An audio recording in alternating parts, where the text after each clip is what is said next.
Is Barbie truly a feminist film? Does it also speak about the men's issues? I think it does, and I'm going to share my insights one by one. Let's begin. It is misinterpreted by a lot of people that feminism is about hating men. This film is far from it.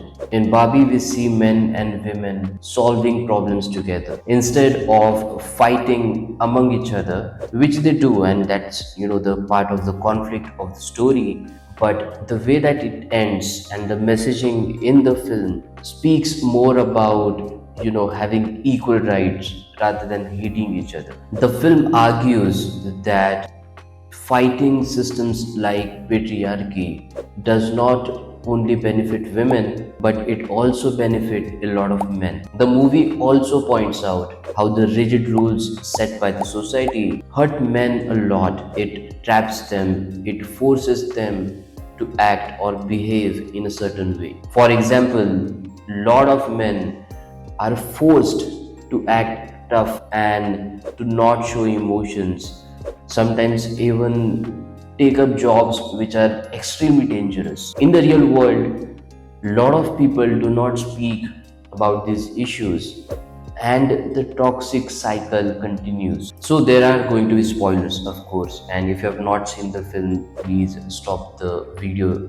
right now, watch it, and then watch this video to discuss this particular issue. So in the beginning of the video, you see that Babylon is the place where women are leading and they are in the leadership roles, while men are not so much, even though we do not see any kind of discrimination. In the second act, when Ken goes to real world with Barbie and gets introduced to patriarchy, he is suddenly enlightened in some way, and he tries to endorse and bring this patriarchy in Barbie land. And then what really happens is something interesting, that there is the flip in the power imbalance. So earlier the power was not balanced anyway, because like I said, women were leading, men were not. But as soon as Ken brings and introduces patriarchy in Barbie land, men are leading, women are not. So again, this is not equal. And this is an interesting point here. It is not blaming men.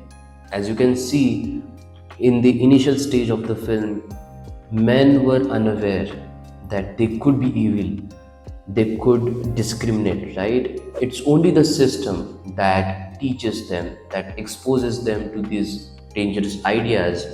Only then men can act dangerously. So the story is trying to blame the system, not men, which is also an interesting point, because again, in a feminist film, it is again misinterpreted that it's anti-men. This is not the case, not in this film. This movie is primarily made for children. Therefore, the patriarchy shown in the film is goofy, it's harmless, and there is humor to it. But the adults, most of them, if they are aware, get the point that this is just a hint, a tease of what the real world patriarchy is all about, which is far more dangerous. And the director has done an excellent job in this specific scenario, because it is again not alienating men, it is attacking the system, the patriarchy. In real world, a lot of men and women drive and get validation from the opposite gender and people in general. That is what usually happens. We tend to find happiness by deriving some kind of validation from others.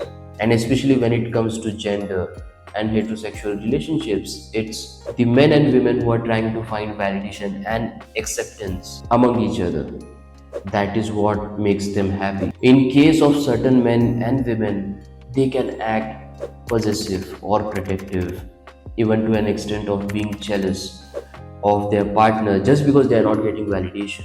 So in this film, when Kane is trying to get validation from Barbie, somehow Barbie convinces him that it's not just she who is making his life complete. He is complete on his own, and it's his job to find more about himself and about life. And there is so much more than just being complete and being validated because the opposite gender allows us. In the real world and in patriarchy, we see that people are dependent on each other, where you will find tendency of people to be protective, to be jealous, to be possessive, and at times, because in patriarchy men can also perceive women as property or have some kind of ownership over them, again a dangerous idea. And Kane is struggling with similar idea with Barbie because he is trying to find validation. He feels that he's not enough because he doesn't have a girlfriend or a wife, or that Barbie doesn't approve of him or accept him or give him a validation. This is also a very important point because there are so many movies, especially in India, if you are aware of it, where possessive men act violent and they can act stupid, they harm others just because they did not get the approval or the love of the woman that they want in their life, and it's a toxic and a violent behavior. So Barbie also addresses this issue, Barbie as the film and as the character, that you are enough as a man whether you get the validation of a woman or not, because you have to find out who you are.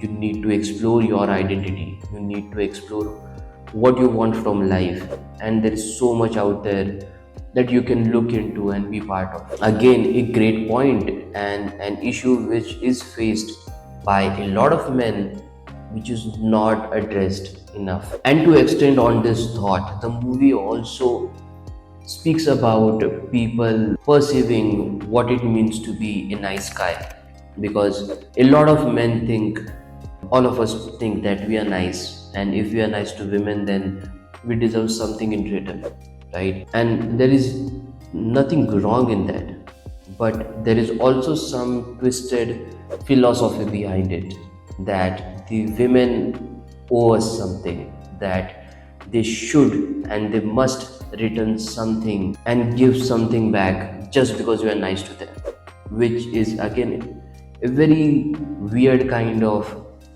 thought process, because being nice is a bare minimum, and to feel entitled that you must be rewarded because you are being nice to someone, that is transactional, and that is again supremely entitled and not a great move, not a great personal characteristic.